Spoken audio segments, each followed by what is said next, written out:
네, 잠겨있던 수익을 잠금 해제해보는 월요일의 잠금 해제 시간입니다. 김종효 알파경제 이사님과 오늘 또 함께 해볼게요. 이사님 어서 오세요. 네, 안녕하십니까. 네, 오늘 이사님과 자세하고 깊은 이야기 나눠보기 전에 머니맵 어떻게 움직이고 있는지 한번 들여다보고 오겠습니다. 네, 오늘 좀 초반보다 약간씩 힘이 빠지면서 움직이고 있습니다. 반도체 쪽에서 삼성전자 0.6%, SK하이닉스도 0.4% 하락으로 전환하고 있고요. 소부장단에서도 리노공업과 이오테크닉스가 1% 넘게 빠지고 있습니다. IT 섹터 내에서도 이수페타시스가 장 초반 강하게 출발했는데 현재는 1.6%가량 하락하면서 움직임 나타나고 있고요. 2차 전지와 제약바이오 섹터가 그래도 버텨주는데요. LG에너지솔루션이 3.6%까지 상승폭 확대해 나갑니다. K배터리의 힘을 LG에너지솔루션이 받아가고 있는 것인지 오늘 그 힘은 어디까지 이어질 수 있을지 한번 지켜보시면 좋겠고요. 제약바이오 섹터 내에서 유한양행이 1.97% 강세인데 52주 신고가 또 한 번 경신을 해내고 있습니다. 셀트리온도 유럽에서 승인 이슈가 있으면서 1.7% 강세 흐름 띄고 있고요. 오늘 의료기기 섹터가 강한 종목들이 많이 보여지고 있습니다. 리가켄바이오 3% 넘게 상승 나와주고 있고 은행주가 장 초반만 해도 좀 밀리면서 출발을 했는데 다시 이렇게 지수가 상승 탄력을 좀 둔화시키니까 은행주들이 상승이 나와줍니다. 게임주는 그래도 낙폭을 좀 회복하고 있는데 펄어비스가 10% 넘게 빠지고 있네요. 아무래도 게임스컴에 대한 기대감이 워낙 컸던지라 펄어비스의 주가에 충격이 꽤나 크게 가져가지고 있습니다. 오늘 그래도 로봇 AI 쪽 강하고요. 유틸리티 쪽에서 한국전력이 4.25% 강세 흐름, 항공여행주도 상승 탄력 잘 받아가고 있습니다. 네, 이사님, 저희 바로 좀 시장 질문 들어가 볼게요. 아무래도 유한양행에 대한 기대감이 지난 금요일 시장의 주도주로 바이오 섹터군을 올려놨는데 지금 현재 구간에서 어떻게 대응해보면 좋을까 궁금해하시는 분들도 많이 계실 것 같거든요. 유한양행 어떤 관점으로 보고 계세요? 네, 유한양행은 기본적으로 지금 우리나라에서 가장 처음 FDA의 항암제를 통과했다라는 점 자체가 엄청나게 기념비적인 사실인 거고요. 그다음에 앞으로 결과는 좀 지켜봐야죠. 경쟁사인 글락소스미스클라인의 그 티그리스와 경쟁 관계에서 어느 정도의 그 마켓 쉐어를 보여주는지 이 부분은 앞으로 지켜봐야 되겠지만 어쨌든 기념비적인 어떤 이 흐름을 찍은 것이기 때문에 그와 관련된 긍정적 모멘텀이 나타나고 있는 건 맞는데요. 그리고 나서 주가가 조정을 보였다가 다시 올라가는 이유는 뭡니까? 우리 여기서 끝이 아니다. 뒤로도 계속 준비되고 있는 R&D, 파이프라인이 충분히 있다라는 것을 기점으로 해서 주가가 다시 강력하게 고점을 치닫고 있는 상황이지만 여기서 핵심은 유한양행이 스스로 할 수 있는 게 별로 없다는 게 핵심 포인트인 거죠. 결국 FDA를 통과하려면 해외 업체를 끼고 하는 수밖에 없다라는 거고 이번에도 결국은 존슨앤존슨, 얀센의 전반적인 흐름이 결국은 이 허가를 이끌어낸 것이라고 봐야 되기 때문에 물론 약이 좋지 않았다면 그것도 안 됐겠습니다만 어쨌든 미국의 FDA를 뚫어내는 것 자체는 유한양행이 스스로 할 수 있는 게 아니다. 그래서 뒤에 R&D가 준비되어 있다고 해서 이게 반드시 된다라는 그런 가정은 조금은 너무 나간 가정이라고 보고 있고요. 지금 주가가 그렇게 싼 편은 아닙니다. 그래서 작년 같은 경우에 저도 유한양행 굉장히 긍정적으로 봤지만 지금 이 정도의 가격에서는 추가 매수하고 추격 매수하고 신규 매수하기에는 부담스러운 밸류에이션에 들어왔다라고 판단하고 있기 때문에 지금은 기존 보유자들 정도의 투자 관점이 필요하지 않나라고 보고 있고 기존 보유자들도 여기서 추가적으로 반등을 더한다면 저는 사야 되는 자리가 아니라 조금씩 이제 이익을 실현해야 되는 자리라고 판단하고 있습니다. 네, 유한양행 이제 시작인가 궁금하셨던 분들도 많으실 것 같은데 김종효 이사님의 관점으로 유한양행 풀어봤습니다. 일단 추격 매수나 신규 매수를 좀 다급하게 하시기보다는 밸류에이션 계속해서 체크해보시면서 유한양행 좀 지켜보시면 좋겠다라는 생각이 듭니다. 자, 그렇다면 본격적으로 오늘 잠금 해제 종목 바로 이어가 보도록 할게요. 첫 번째 종목입니다. 바로 PSK인데요. 하반기 실적은 하향하고 물음표가 붙어 있는데 어떤 내용일지 바로 키워드부터 만나보겠습니다. 자, PSK 첫 번째 키워드는 실적입니다. 아무래도 지금 장이 최근에 좀 흔들렸기 때문에 실적이 중요한 이슈로 부상이 더욱더 되고 있는 것 같아요. 네, 불과 얼마 전까지 39,000원, 4만 원을 넘어갈 것처럼 강하게 반등했던 주가가 최근에 주저이 깊어지고 있는 건 시장 분위기도 일부 영향을 줬기 있겠지만 또 코스닥 시장의 상대적인 부진도 영향을 줬겠지만 실적에 대한 뭐 불안감 자체 2분기까지 예상을 상회하는 실적을 보였는데 하반기에는 조금 둔화되지 않을까 이런 어떤 부담감이 작용을 한 게 아닌가 보여집니다. 근데 우리가 하반기에 주목해 봐야 되는 것은 상반기에 좋았던 장비들이 아닙니다. 신규 장비의 추가, 그다음에 중국으로의 수출 증가 이런 걸 봐야 되는 게 아니고요. 기존에 이제 이 회사가 갖고 있는 드라이 스트립, PR 스트립 장비를 봐야 되는 거죠.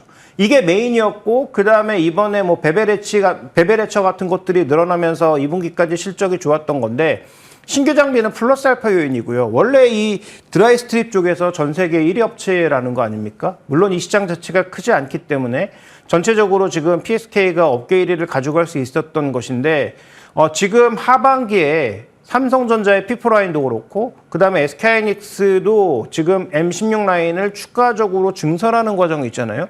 그러면 그 증설하는 과정에서는 여기는 적어도 PR 스트립에서 1위이기 때문에 전공정 장비가 먼저 들어간다라는 거죠. 그런 차원에서 하반기 실적도 별로 나빠질 이유가 없다라는 차원에서 본다면 저는 이 종목에 대해서는 여전히 긍정적 관점을 가져갈 필요가 있지 않을까. 최근 주가가 조금 오버했다가 뭔가 안 좋을 것 같으니까 너무 급격한 반응을 보이면서 내려온 게 아닌가 이렇게 좀 생각이 되고 있습니다. 네, 김종효 이사님께서 잠시 후에 또 밸류에이션 체크도 해주실 테니까 어떤 관점으로 바라보면 좋을지 조금 더 이야기 나눠보도록 하겠고요. 두 번째 키워드로 바로 이어가 보겠습니다. 이번엔 피크아웃인데 반도체 섹터를 바라보는 시선이 좀 심상치가 않아요. 또 마침 이번 주에 엔비디아 실적도 받아봐야 되다 보니까 피크아웃에 대한 우려감이 점점 더 커지고 있는 것 같아요. 이 부분은 어떻게 보시나요? 네, 일단 우리가 중요하게 살펴봐야 될 것은 반도체가 정말로 피크아웃이 왔느냐, 그래서 가격의 피크아웃이 오느냐, Q의 피크아웃이 오느냐, 이건 또 약간 다른 문제고요. 그 다음에 전체적으로 정말로 하반기 둔화되는 모습을 가게 된다면 국내 증시 자체가 별로 투자 메리트가 사라지는 거죠. 가장 이익의 큰 분야를 차지하고 있고 또 시가총액이 가장 높은 두 종목이 흔들릴 수밖에 없는 상황이니까요. 근데 중요하게 살펴봐야 될 것은 이 기업은 전체적인 뭐 경기 이런 쪽에도 맥락을 같이 하지만 준비된 그림에서 보시는 것처럼 2020년 대비해서 21년과 22년에 급격하게 실적이 늘었던 이유는 뭡니까? 반도체 쪽에서 투자를 늘리면서 나타났다는 거예요. 결국은 반도체 업체가 투자를 하느냐 마느냐가 좀 더 중요한 흐름인 것이지 현재 구간에서 반도체 업황 자체가 반드시 영향을 꼭 미치는 것은 아니다. 그래서 2021년과 2022년도에 급격한 저 매출의 상승은 결국은 추가적인 증설과 관련된 부분이었고 그 증설이 2023년, 2024년 초반까지는 멈췄다가 하반기에 P4 라인을 중심으로 다시 급격하게 늘고 있는 상황인 거잖아요. 그다음에 삼성전자는 아시는 것처럼 뭐 미국 쪽의 라인도 추가적으로 열고 있는 상황이니까 네. 이런 상황들을 고려해 보면은 뭐 실적이 반도체 쪽이 조금 둔화된다고 하더라도 제가 보기엔 감속 정도이지 아주 급격한 뭐 급전직하는 없을 것으로 보이고요. 그렇게 본다면 뭐 투자 관점에서 이 종목은 어느 정도 삼성전자의 투자와 결부되어 있는 종목이기 때문에 크게 우려할 만한 상황이 아니다. 그다음에 마이크론, SK하이닉스, 삼성전자 모두 신규 라인이나 기존 라인의 증설 쪽에 결부되어 있는 부분이 있고 이 장비를 쓸 수밖에 없다라는 관점에서 보면 저는 뭐 하반기에 앞서 살펴봤던 드라이 스트립 장비를 주목해 봐야 된다라고 보고 있습니다. 네, PSK 결국에는 기존에 영위하고 있던 드라이 스트립 장비에 방점이 찍혀 있다라는 이야기를 해주셨어요. 얼마나 신규 증설을 하고 투자를 할 것이냐와 실적이 바로 직결이 되는데 PSK 아무래도 삼성전자와 또 직결되고 있고 미국과도 우리가 계속해서 이슈를 지켜볼 만한 것들이 남아있기 때문에 계속해서 지켜보자라는 관점으로 말씀을 해주셨습니다. 이제 세 번째 포인트 바로 이어가 보겠습니다. 이번에는 밸류에이션 체크를 해주실 텐데 지금 현재 주가 위치 어느 정도 와 있나요? 네, 이 종목이 뭐 비싸다면 지금 말씀드릴 필요가 별로 없을 것 같은데 우려를 선반영하면서 단기적으로 조금 급하게 올랐던 주가가 현재 구간에선 다시 적정 가격 정도로 떨어졌다라는 거죠. 그래서 지금 뭐 PB 관점에서 1.6배 정도 수준으로 다시 내려온 현재의 주가는 뭐 제가 보기엔 그렇게 크게 부담스럽지 않은 자리라고 판단하고 있고요. 그래서 이 종목 PE 관점에서 봤을 때도 실적에 내년 실적을 당겨오면 한 12배에서 13배 정도의 가격이 한 36,000원 정도예요. 저는 뭐 그 정도의 가격, 전고점보다 낮은 위치이기는 하지만 충분히 합리적인 목표가라고 생각하고 있기 때문에 장비의 특성상 일정 부분의 할인율을 반영하면 뭐 선도주만큼 또 후공정 종목만큼 높은 밸류에이션을 줄 수는 없다는 얘기가 되겠죠. 그런 관점에서 이 종목의 목표가는 내년도 실적 대비해서, 근데 올해 실적과 큰 차이가 없어서 올해 실적, 내년 실적 대비해서 PL 13배 정도가 36,000원 정도라고 보고 있고, 그 정도의 가격이라면 저는 충분히 갈 수 있다라고 보고 있기 때문에 매수 의견, 목표 주가는 36,000원을 제시하도록 하겠습니다. 네, 오늘 주가가 26,550원 선 지나면서 움직임 보여주고 있는데 PSK 계속해서 지켜본다면 36,000원의 목표가 가지고 가볼 만하다라는 이야기 해주셨습니다. 자, 그렇다면 잠금 해제 두 번째 종목으로 바로 이어가 볼게요. 두 번째 종목은 바로 크래프톤입니다. 앞서서 저희 머니맵 살펴볼 때 펄어비스가 급락하고 있는 현상을 함께 보셨는데요. 크래프톤도 게임스컴과 맞물려서 주가 상승을 함께 누렸습니다. 그런데 게임스컴은 실망이라는 키워드 붙어 있는데요. 첫 번째 키워드 바로 열어보도록 할게요.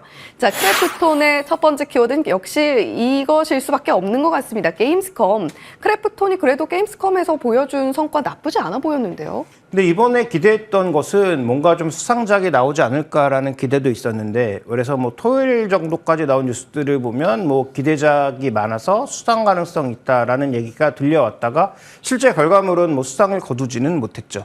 근데 의미 있는 것은 그래도 여러 회사들, 다른 회사들보다는 이번에 이제 크래프톤이 내놓은 두 가지 신작 게임 중에서 지금 모바일 쪽의 게임보다는 인조이라고 하는 이 게임이 전체적으로 이번에 한번 노출이 되면서 팔로워 수가 급격하게 증가하고 있는 것은 성과가 아닌가. 물론 대부분의 그 부스에 사람이 많이 몰렸고 뭐 대기자도 있었고 꽤 흥행을 했다. 그래서 마케팅 부분에서는 긍정적 효과를 누렸다고는 하는 쪽이 어디냐라고 보면 TL은 원래 개방되어 있는 상황이니까 의미 있는 숫자 증가가 없었고요. 네. 카카오 게임즈도 없었고요.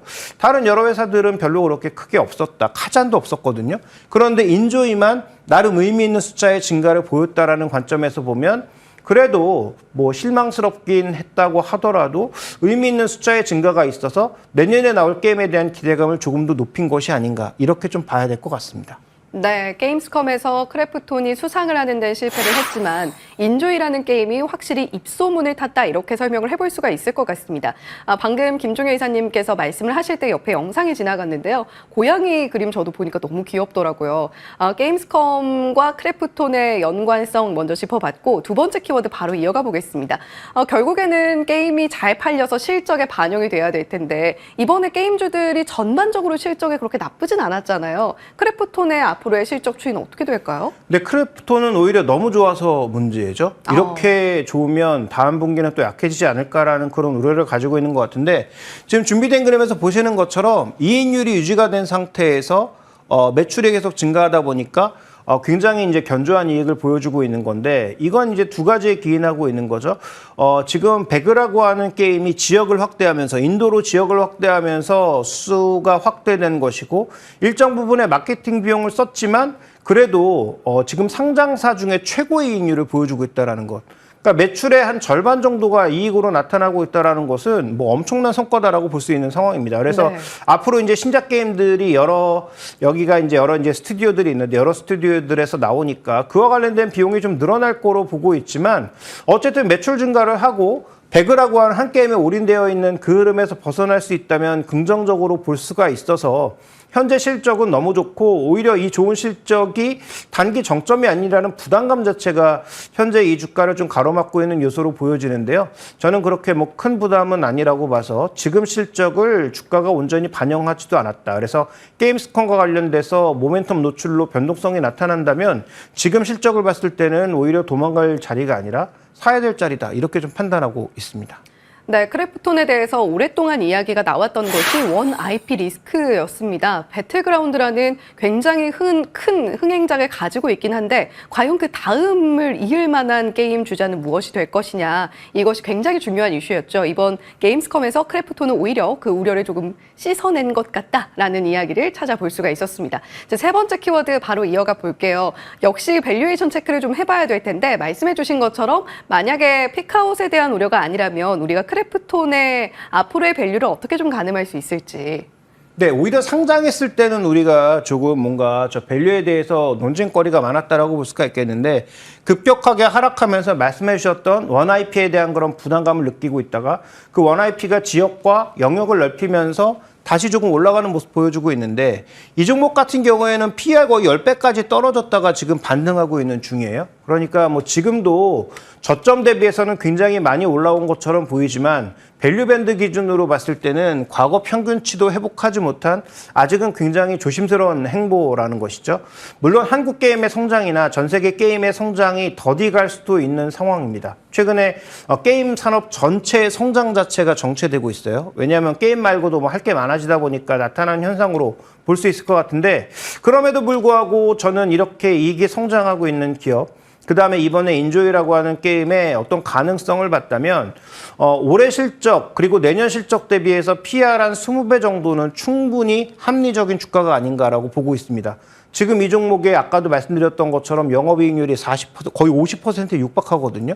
그러면 이 종목은 뭐 PER 그다음에 뭐 그 ROE, PB 뭐 밸류상에 놓든 아니면 우리가 흔히 얘기하는 뭐 PBR, PER 밸류상에 놓든 여전히 매력도가 있다라고 판단하고 있어서 PER 20배를 적용해 봤을 때 한 42만 원 정도의 목표가를 산정할 수 있거든요. 그래서 저는 그 정도의 가격은 충분히 합리적이라고 보고 있어서 그 정도의 가격까지 목표로 한 매수 전략은 여전히 유효하다. 조정이 왔으면 더 우리가 기쁘게 매수할 수 있다. 이렇게 보고 있습니다. 네, 크래프톤. 지금 한국 게임들이 사실 전 세계 무대에서 활약을 하기는 했습니다만 이번 게임스컴을 통해서 중국 게임사들의 약진을 또 눈여겨볼 수가 있었습니다. 그런 가운데에서 크래프톤이 유의미한 게임을 또 출시를 하게 될 것으로 보여지고 있고 실적에 대한 기대감 조금 더 안고 밸류에이션도 지켜볼 만하다. 목표가 42만 원까지 한번 지켜보자라는 이야기 전해주셨습니다. 지금까지 월요일에 잠금 해제 알파경제 김종효 이사님과 함께 이야기 나눠봤습니다. 오늘 말씀 고맙습니다.